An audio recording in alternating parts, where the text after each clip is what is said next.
Hey everyone, this is Sierra with Gun & Grill Leatherworks, and today's video is how to measure for your shotgun chaps. So shotgun chaps, you can also call them full zips, show chaps, anything like that. So what we're talking about is they cover the full length of your leg and they have a zipper, forgive the noise, a zipper that goes from the very bottom all the way up your hip and they fold open. They attach in the front and in the back. You can use these for working or for show. I know a lot of folks also just use them in the winter to ride because they are warm. However, they take a little more work in the measuring process. As always, I would prefer to measure everyone myself. However, I want to make this as easy as possible, and I know I have customers spread all over the United States. So I wanted to try to do a real thorough video to help you measure yourself if you are not able to come into the shop. First of all, I am committing a rule break. I am not wearing the boots that I wear. So when you measure or you have somebody else measure, that is the ideal, is you have somebody else measure, you need to be wearing the jeans that you typically ride in and your boots. So when we get to the lower part, I will explain why that needs to be. But jeans you ride in and your boots. Also, I have emptied my pockets.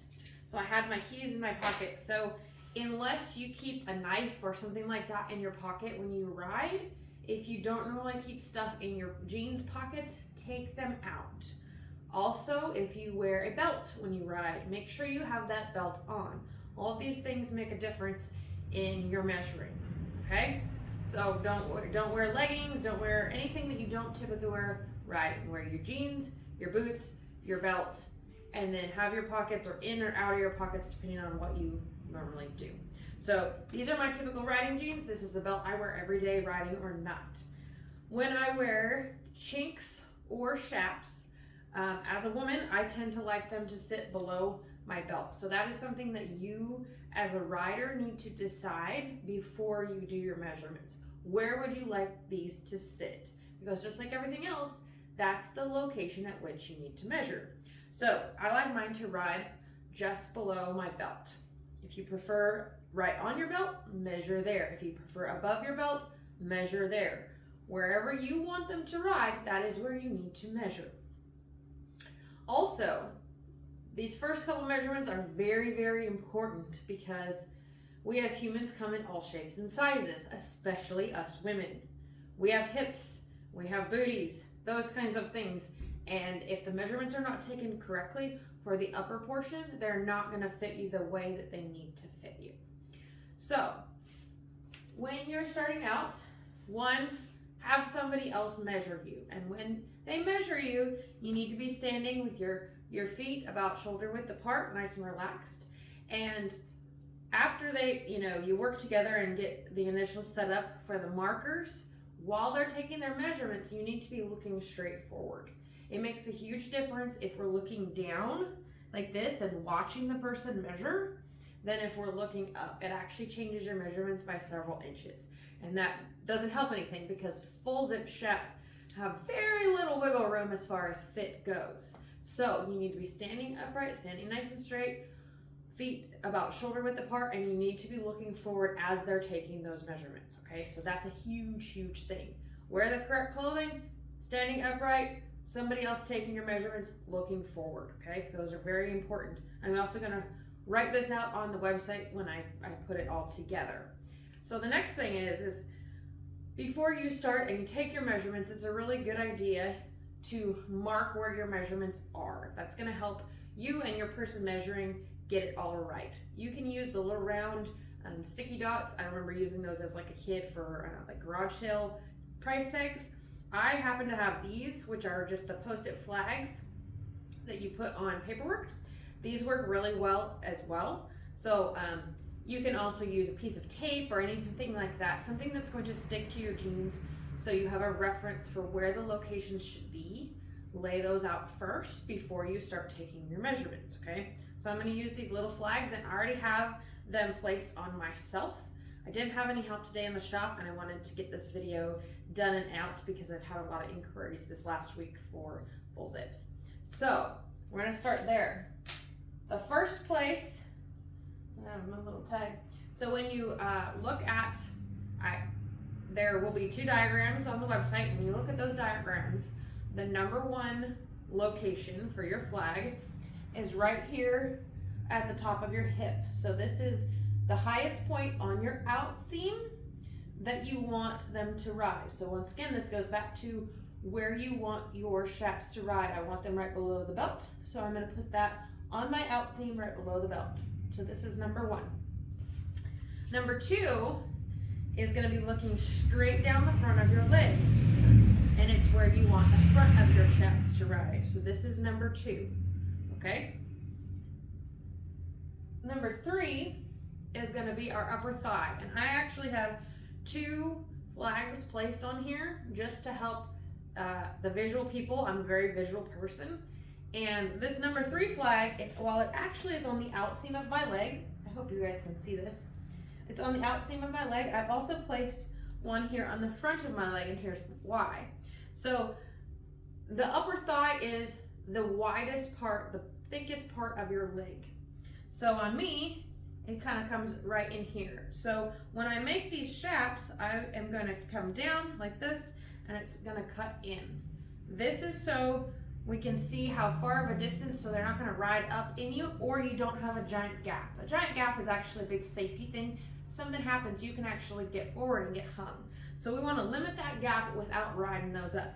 So I have marked on the front and the side of my leg to help the person that will measure me visually see where that needs to come in and where the thickest part of my thigh is. So 1, 2, 3. 3 is the upper thigh, but I've also placed one of the same color in the front so we can go to the side. So if you can see along the side, all of the rest of these measurements are going to be taken down the side of my leg. So if you see how kind of visually, this is the highest point, so this is going to be the longest part of the shaft. So this is where we're going to measure. So we had the purple one was your upper thigh.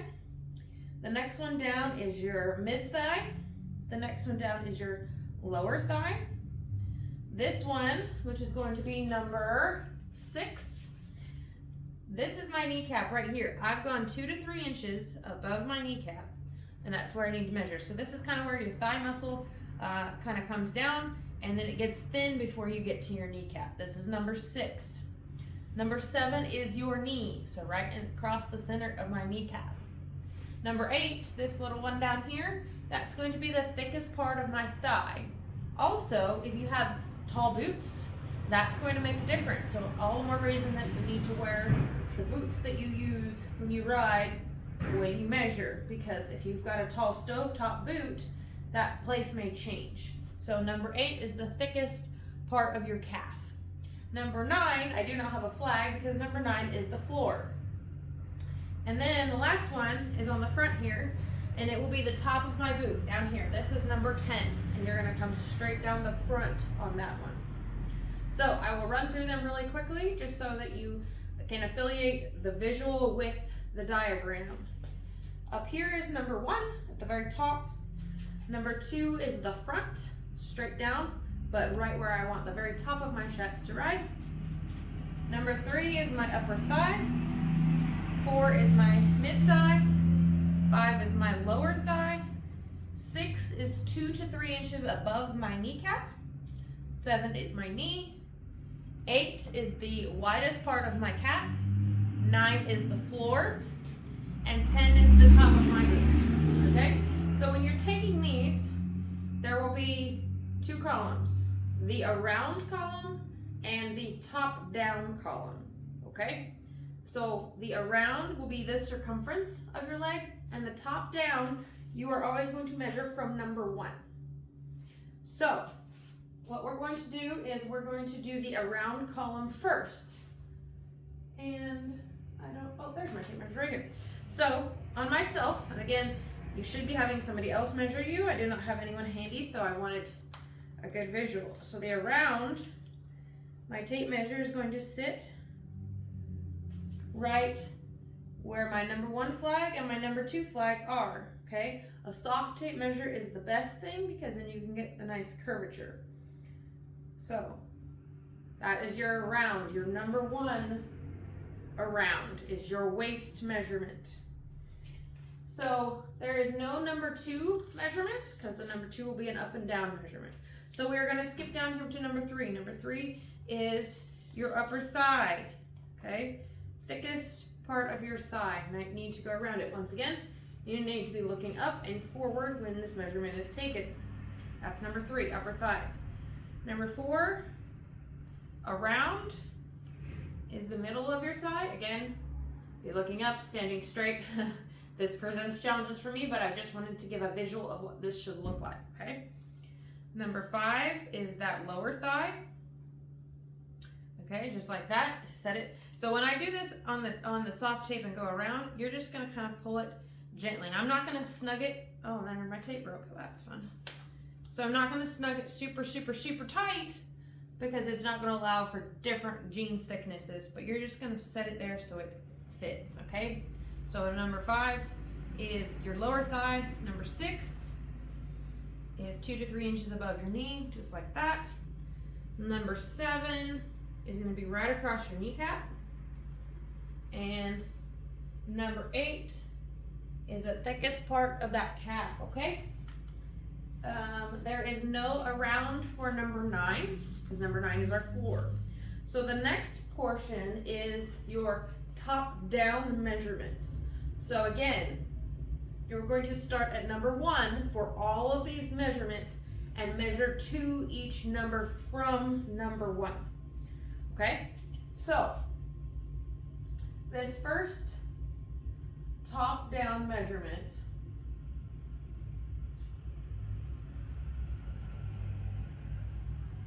actually goes from number 2 to even with number 3. Number 3 is out here, but you're going to come in. That's why I have another marker here.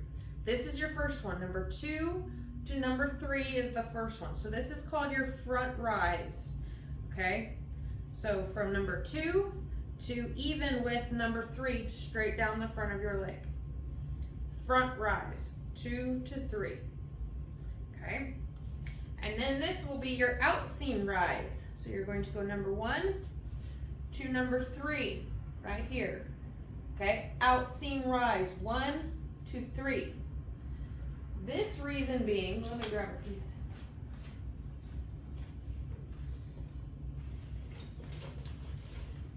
Everyone is shaped differently, especially us women. We've got curvy hips, we might have a booty. This accounts for that, okay? So if you look at on me, if I'm gonna put my yoke here, this yoke is too big for me, but if I put it on here, there is actually a drop in it, okay? It doesn't sit even like this. Men, it's going to be a little more even in general, but women, we have curves. That's how we're made. And if these chaps are being made specifically for you, we have to account for that, okay? So that's where your front rise and your outseam rise come in. That way I know how much to tip those yokes up or down. If it really needs to be steep because I've got a really, really high hip, if it needs to be more flat, that's what it accounts for, okay? Okay, so first one, front rise, number 2 to even with number 3. The second one is number 1 to number 3, okay? 1, 2, 3.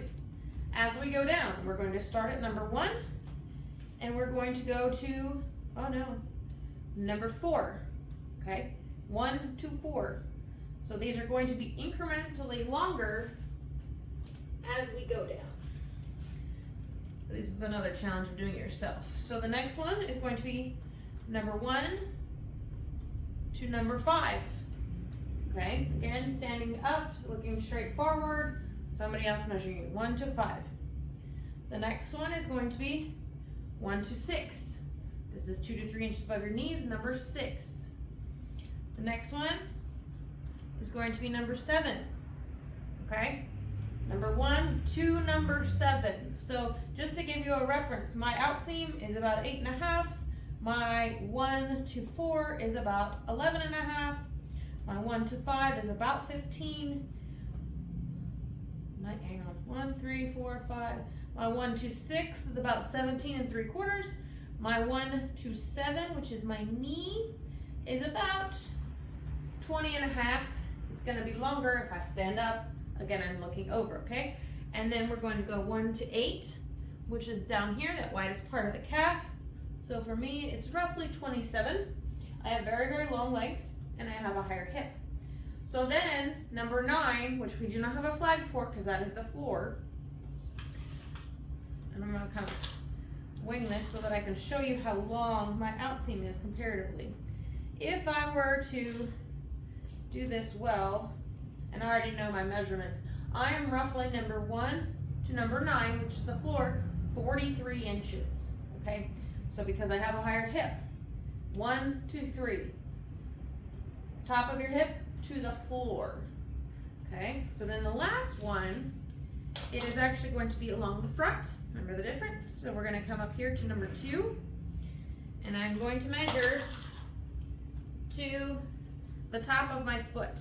Again, this is where having your boots on comes in handy because we've got a heel on a boot, so 1 and 9, the heel is gonna make a difference in the height, so make sure you're wearing your boots.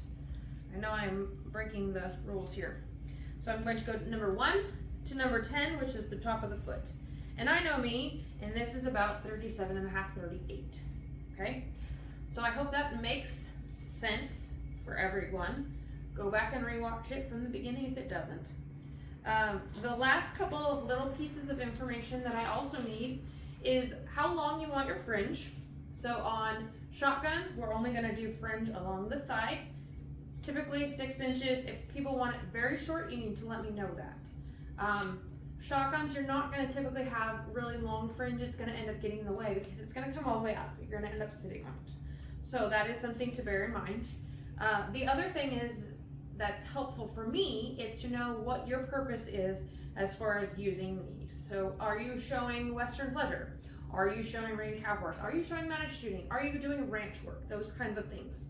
So for my set that I will build, and I'm gonna do a video after I build them to show you, I'm gonna have about 2.5 to 3 inch drop because I am gonna show in them. However, I'm not gonna be showing in the pleasure, so I do not need a 6 inch drop on my heel. I just need a small one just to make sure they stay where they are. My heel's down, it kind of emphasizes that to the judge. Those types of things. So that is another piece of information that I need to know, and once you tell me that, what your discipline is, then I can help you and give you advice on, you know, okay, should we do a longer drop? Would you like a shorter drop? That type of stuff, especially if you have never worn them. I believe that's all of the general information. So you can design your yokes, and then also you can choose on whether you want a sew-in zipper or a woven-in zipper, which basically looks like a thicker buck stitch, essentially along the side. It can be done then in the same leather as your main body of your chaps. So there's some options to think about there. As always, I can add color or not color. Typically for showing, we want to stay in the neutrals, but if you're doing obviously mounted shooting or something like that, you can get as wild and crazy as you want.